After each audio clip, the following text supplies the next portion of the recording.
Good morning mga kajiping. Andito ako ngayon sa aming project na medyo may kalakihan. Ito mga kajiping ay luma, papalitan namin ng bago. So ni-remove namin yung luma. Ayan, ganyan ang process niya pag nagtanggal kayo.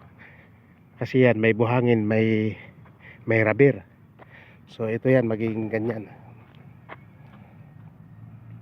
So kailangan yan malinis kasi lalagyan namin ulit ng panibagong yan.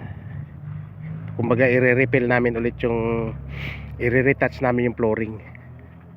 Ganyan siya kalaki mga kajiping oh. Yan.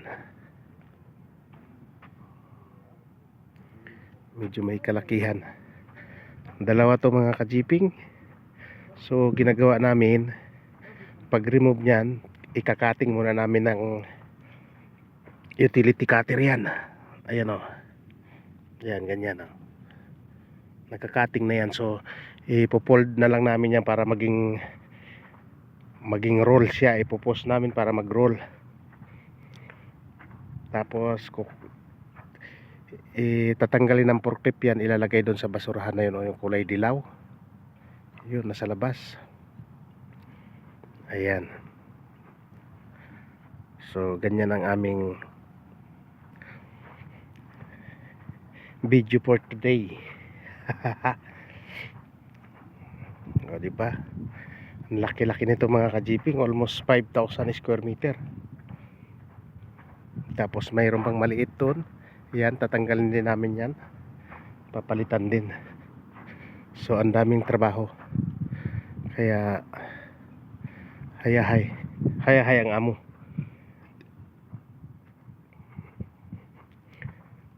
Pag hayahay ang amo, luoy kakayo. Kasi kapoy. Muuli og alas 11, mapasok og alas 8. Alas 11 sa gabi ang uli, o di ba ang saya?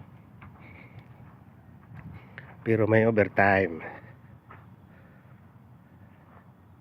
Sa overtime na lang tayo babawi mga ka-jeeping. Kasi ganyan talaga ang buhay. Ang buhay parang life lang.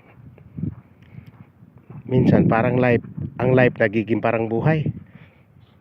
Kaya lang, palit-palit lang.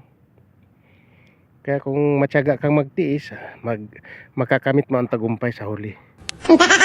Pero pod lagi, tiguang.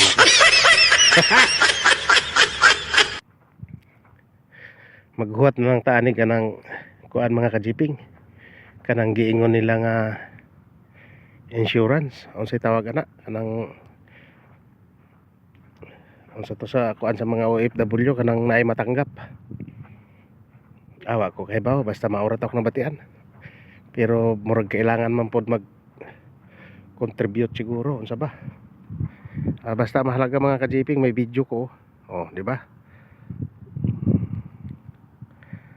Ayan, update ko na lang kayo sa mga next video mga ka-JPing. Bye-bye. Turo kuku.